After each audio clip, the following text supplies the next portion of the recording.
Olá, tudo bem? Eu me chamo Henrique, eu sou jornalista, eu sou graduado em jornalismo pela Universidade Federal de Pelotas e eu também sou mestre em estudos de cultura pela Universidade da Beira Interior, que fica localizada aqui na Covilhã, em Portugal, que é de onde eu estou falando com vocês, né? E hoje eu estou aqui a convite especialíssimo do professor Fábio, que foi meu orientador durante meu TCC na graduação em jornalismo, para falar um pouquinho sobre a minha pesquisa, sobre a minha trajetória com pesquisa, na verdade. E, enfim, eu e ele a gente tem uma parceria muito legal de vários anos já aí de amizade. E com certeza ele foi uma parte muito essencial aí do meu projeto, né? E da minha caminhada acadêmica até hoje, que hoje eu faço doutorado em comunicação aqui também na Universidade da Beira Interior, em Portugal. E então, antes de falar um pouquinho mais sobre a minha pesquisa para vocês, eu acho interessante trazer que na época o meu trabalho de conclusão de curso chamou bastante atenção na internet por conta do objeto de estudo, que foi o One Direction. E ele meio que virou um meme na internet, eu recebi algumas ameaças e tal, porque as pessoas não entendiam o que era um trabalho, então me dá muito gosto toda vez que eu tenho a oportunidade de falar sobre ele, porque não só é um trabalho que até hoje eu me orgulho muito, como foi meu primeiro grande trabalho acadêmico, né?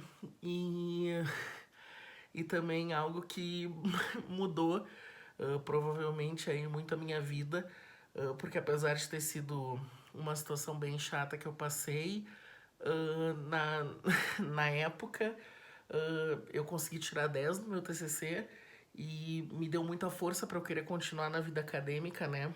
Isso tudo porque no fim, quando eu tive o retorno das pessoas que realmente entendiam sobre o que eu estava falando, foi um retorno muito positivo.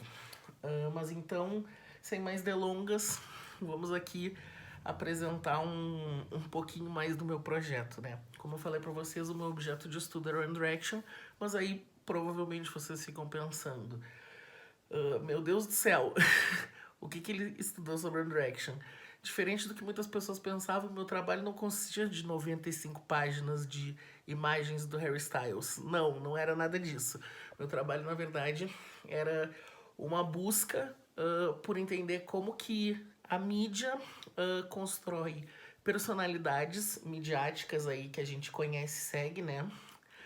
Nesse caso, eu quis utilizar o One Direction e também ver qual seria a recepção do público em relação a isso. Se o público percebia as ferramentas midiáticas que estavam sendo utilizadas para construir essa imagem, só que eu quis ir um pouco mais a fundo e eu não quis ver só o consumidor comum, digamos assim. Eu quis ver o consumidor fã. Então foi um trabalho bem extenso, mas que me permitiu aí ver as diferenciações entre a maneira que uma pessoa que só acompanhava o produto midiático através da mídia mesmo e pessoa que acompanhava essas pessoas mais a fundo através de suas redes sociais particulares e se elas aí tinham uma diferenciação, né, de maneira de perspectivas.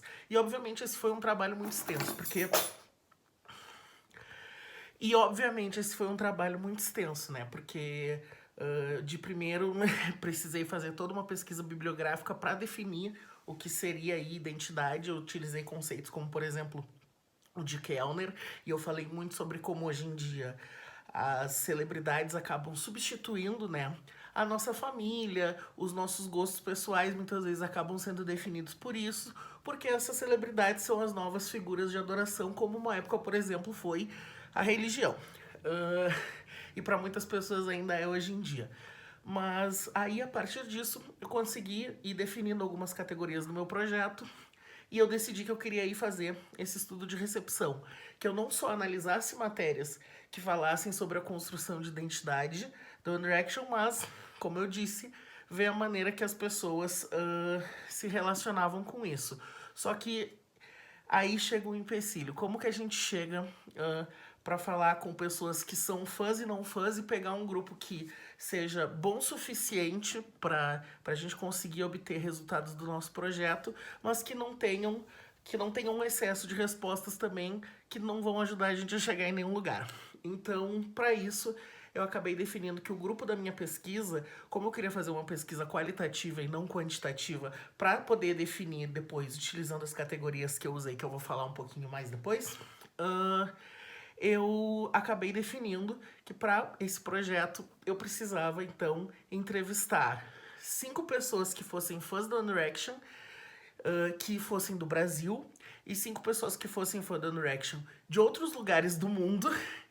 E também precisei entrevistar 5 pessoas brasileiras que não se consideravam fãs de One Direction, mas conheciam sobre a banda, e o mesmo 5 pessoas que fossem de fora do Brasil, de qualquer localidade. Isso tanto para os fãs quanto os não fãs.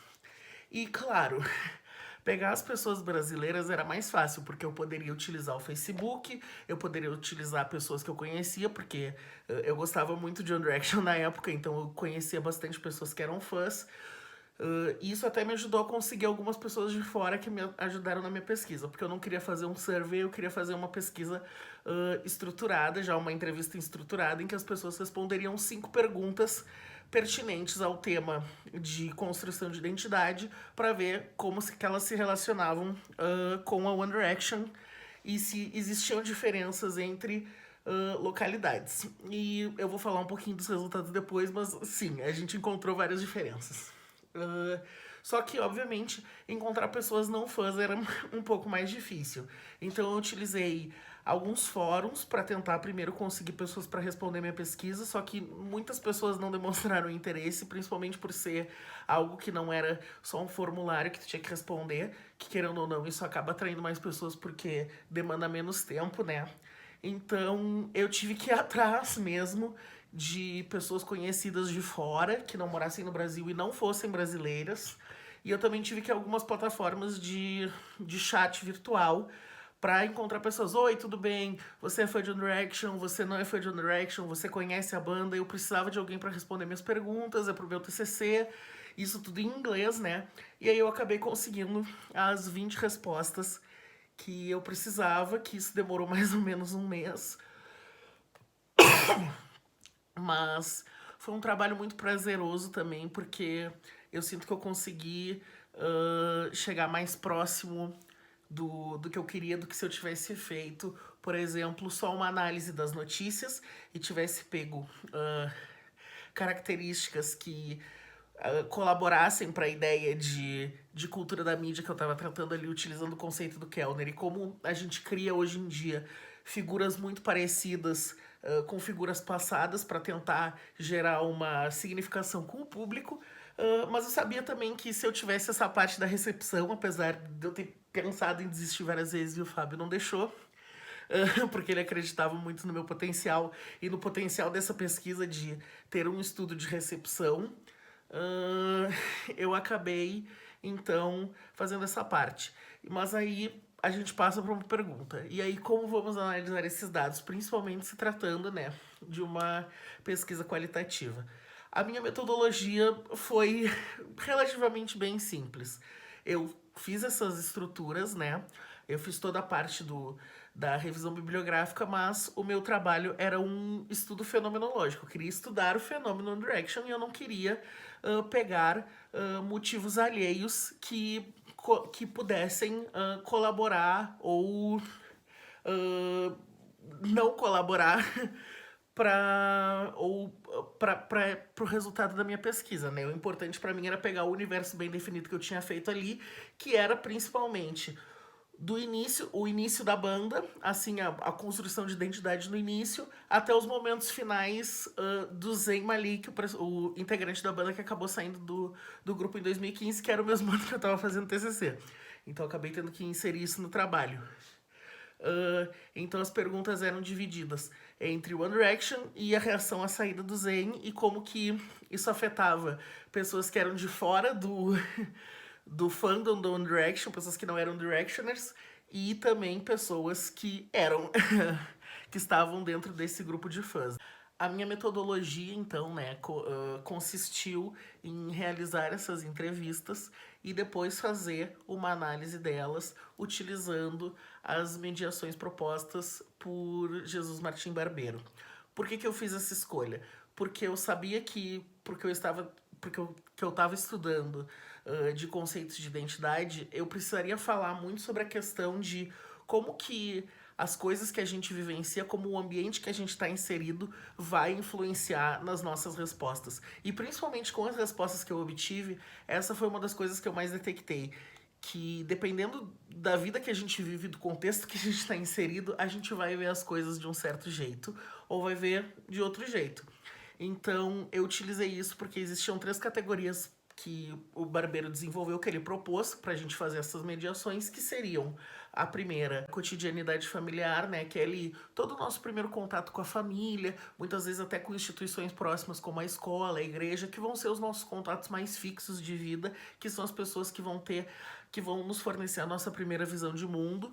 Aí a temporalidade social, que é a quantidade de vezes que a gente faz ou repete uma coisa. Então, por exemplo, quantas vezes a gente vê um filme, quantas vezes a gente escuta uma música, quantas vezes a gente lê um livro e quantas vezes a gente também repete os mesmos padrões ou vive ou faz as mesmas coisas, como por exemplo, festas típicas ou certas ocasiões. Então isso tudo vai acabar influenciando na nossa vida também, no jeito que a gente se comporta, né?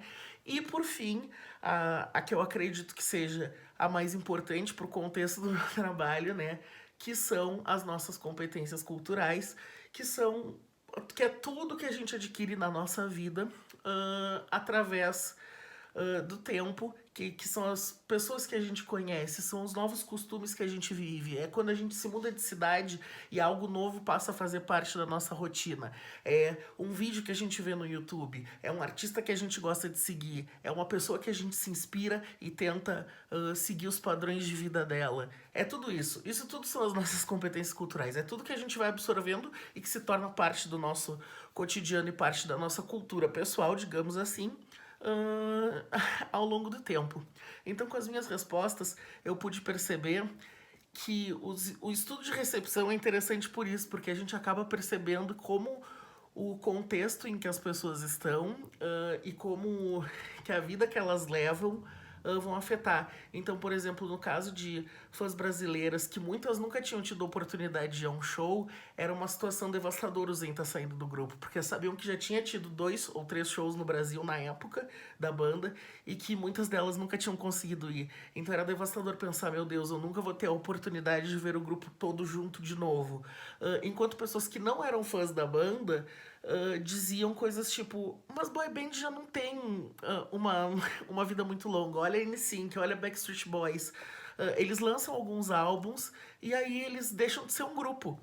E então foi muito legal ver isso, porque enquanto algumas pessoas era muito devastadora a ideia de não existir mais o grupo como ele era antes, para outras pessoas era tipo, cara, mas já tava meio definido que ia acontecer, não tava? Então, o estudo de recepção me trouxe muito dessas respostas e foi uma coisa que eu sempre tentei manter no resto das minhas pesquisas, né? Porque eu acabei descobrindo aí, principalmente por causa dessa parte da recepção, o quanto eu gostava de saber o quanto a vida que a gente vive afetava as pessoas de maneira diferente.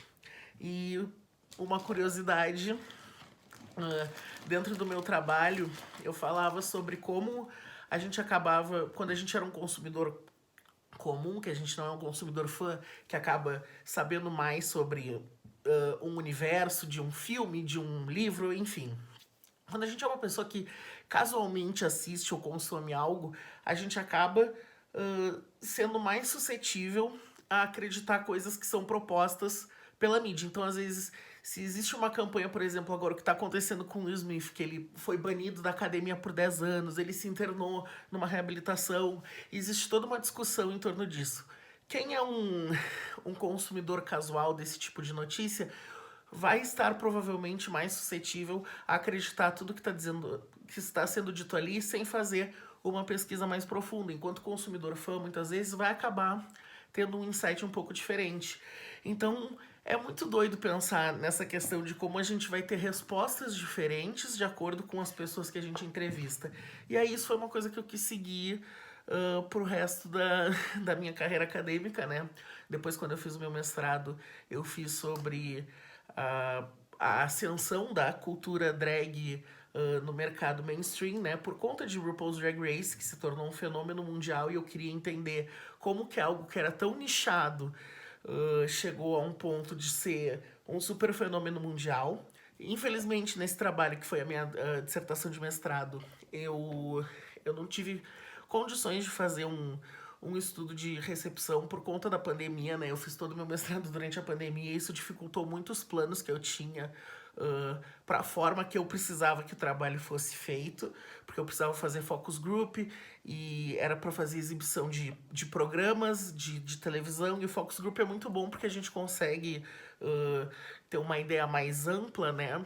E as pessoas conseguem discutir enquanto as coisas estão acontecendo, e a gente consegue fazer uma entrevista semi-estruturada e ver respostas um pouco mais variadas dentro desse universo, porque eu queria fazer isso para depois aplicar um survey com mais pessoas ainda, que também é uma estratégia legal, quando a gente chega a ter pessoas de uma maneira mais íntima, que tenham conhecimento sobre uma causa, e utilizar isso a nossa vantagem, para que depois a gente consiga aplicar um questionário, um survey que seja que atinja mais pessoas e que tenham perguntas de maior qualidade, digamos assim, porque a gente já sabe exatamente o que a gente está procurando. Infelizmente eu não consegui fazer isso, mas eu sigo na luta e realmente espero que agora no doutorado, ou doutoramento, como chamamos aqui em Portugal, seja finalmente a minha grande oportunidade de estudar isso, porque agora, mais uma vez, eu tenho a coragem, eu acho, não sei, de tentar lidar com algo que é extremamente voltado para o público e que tem capacidade de ser uma coisa polêmica, tal qual foi a Direction, que eu tô fazendo um estudo sobre influenciadores digitais porque eu percebi ao longo das minhas primeiras pesquisas de doutorado que a gente fala muito sobre influenciadores e a gente tem uma visão muito clara do que é isso no âmbito social, assim, conversando entre nós, e o âmbito acadêmico também tem definições do que seriam influenciadores.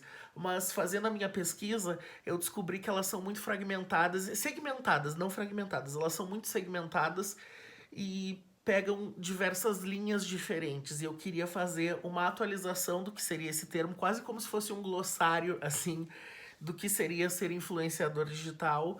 E para isso eu também preciso ver a opinião pública, porque eu não consigo fazer um trabalho voltado às figuras, provavelmente algumas das figuras mais públicas que temos em termos de relação com o seu público-alvo, porque né, eles precisam estar em constante conversa e diálogo com os seus fãs, já que eles trabalham com a internet e eles dependem das visualizações e do engajamento para isso. Não tem como não entrevistar essas pessoas.